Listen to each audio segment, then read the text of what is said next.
Today I'm going to be finishing the hook knife by fitting it to a pretty basic handle that's going to allow me to try the knife out and see whether I want to go any further with it or not.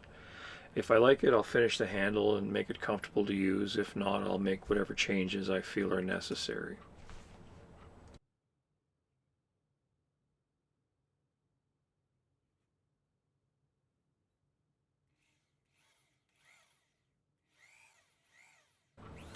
I'm going to be using a hot poker to ream out the shape of the tang into the handle so I get a good tight fit.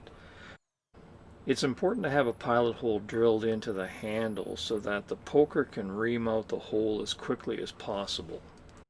If you don't use a pilot hole, or if the pilot hole is too small, then the poker is going to need to burn away too much material, and that's going to cause the handle to heat up too much and continue to burn once you remove the poker. So the hole is going to get too large and it won't conform to the tang.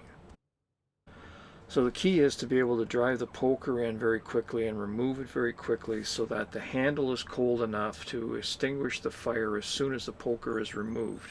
That'll give you a very crisp, clean hole, and it'll be the shape of the poker.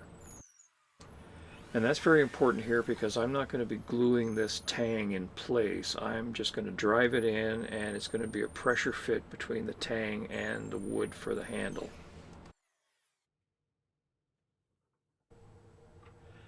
So now that I have the pilot hole drilled in, I'm just going to take a blocked plane and very quickly clean off the rough edges of this handle.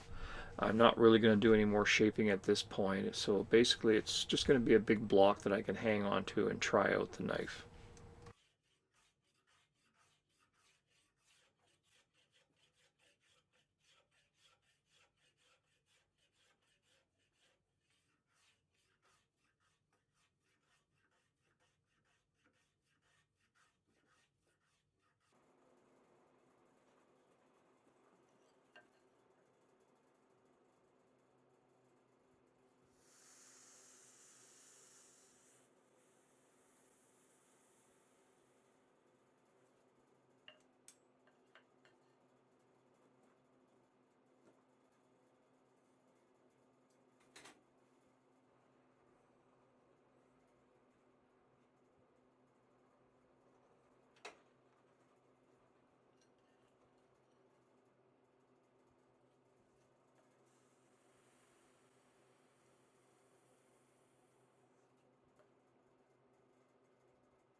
So here I'm trying the blade in the handle and I'm happy with the fit, so now it's time to see whether I can drive the blade home without splitting the handle.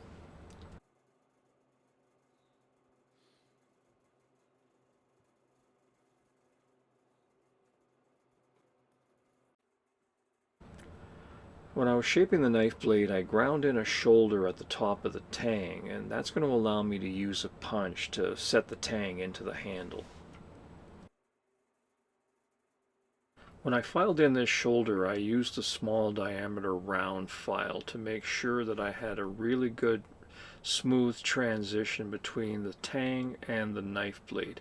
Any kind of a sharp shoulder here or a sharp line would create a stress point that could potentially break the blade.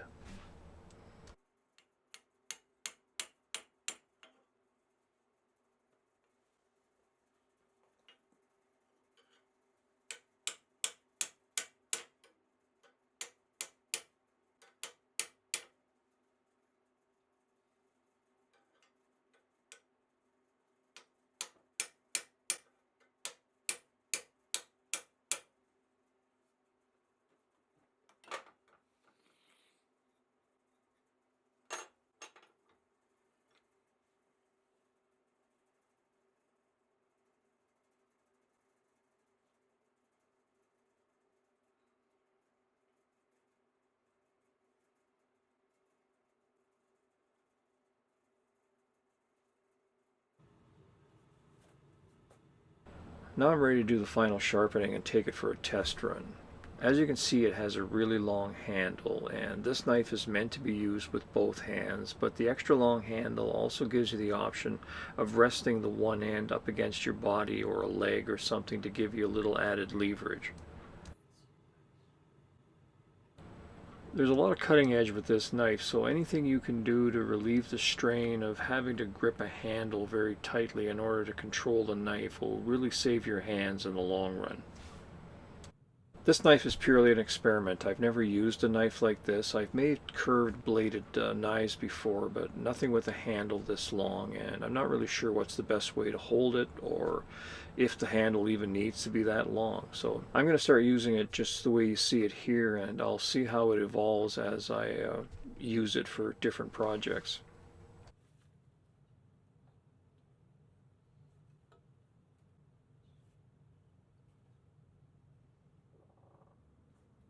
I'm going to start the final shaping of this blade with some 320 grit wet dry sandpaper. I just used some spray-on adhesive to glue a small piece to a short length of electrical conduit. That's going to allow me to get on the inside of the blade as well as shape the outside of the blade. It's really important to keep this sandpaper wet. If you use it dry, it'll clog the pores very quickly and stop cutting. But if you use it wet, you'll get a tremendous amount of work out of one piece of sandpaper.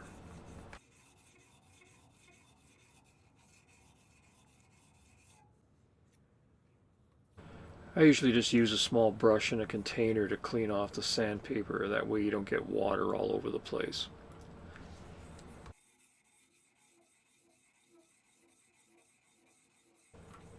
Again, this is a working knife, so I'm not going to worry about putting a mirror finish on this knife blade. I just want the surfaces that need to be flat to be truly flat, and I want a nice flat bevel going right up to the cutting edge. I don't want it to be convex in any way, because that will really dull the knife.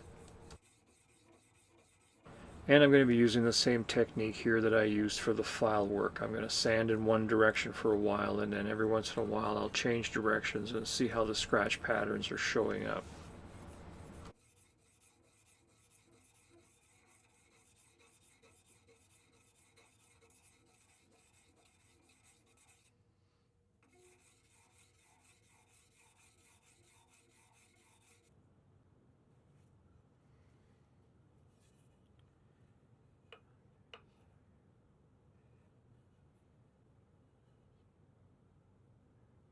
So this is the hook knife with all the sanding done. I've just used 320 with this. You could move up to 600 if you want, but I find you can go straight to a hone to sharpen the cutting edge, and moving to the 600 doesn't really give any added advantage. It just helps if you want to put a mirror finish on it, because it does take away a lot of the scratches, but you can get a very serviceable cutting edge by just going from 320 right to a hone.